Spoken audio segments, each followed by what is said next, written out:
Hi everyone. So for this experiment, I want to explain the experiment and the steps that I conducted prior to showing you, just because it required a lot of supplies and it's a little bit longer of an experiment, so I wanted to preface with my explanation.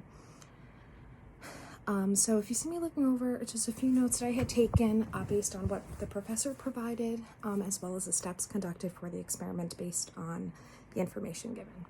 So the supplies needed were cornstarch, iodine, hydrogen peroxide, vitamin C, a strainer, coffee filters, distilled water, 3 cups, and a spoon.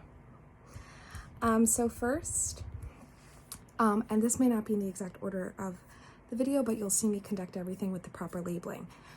So we used a solution made of 500 milligrams of vitamin C, which I used in the tablet form, iodine, and distilled water, and I crushed the vitamin C.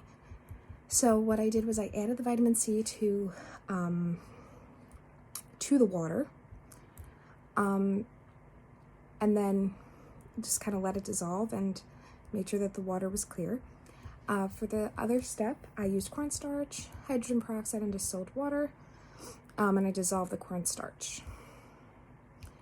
Then in the first solution that I used, I added iodine and added hydrogen peroxide to the cornstarch mixture and the iodine to the vitamin C mixture.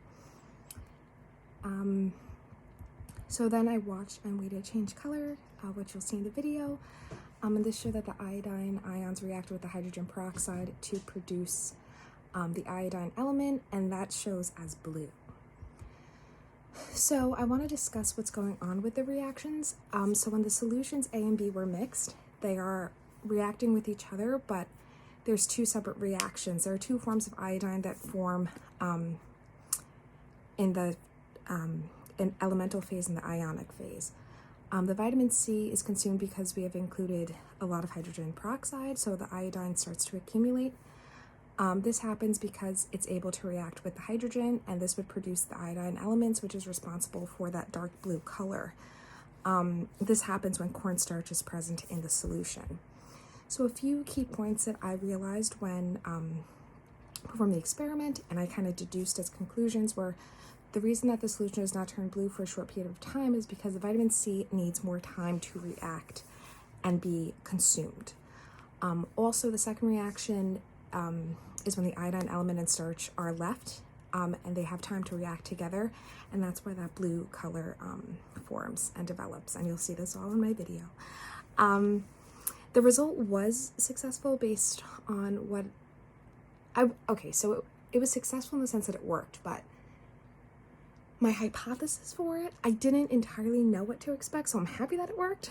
But it was definitely interesting, and it demonstrates, I think it's called the Iodine Clock because it demonstrates the time needed for these reactions to occur, which kind of is respective to the lab that we performed this week as well, discussing the time and the rates of reaction. So we can kind of see 2 different variables and 2 different materials working, kind of deduce differences and draw our conclusions that way. So I'm going to show you guys me performing the experiment in just a few moments. Thank you.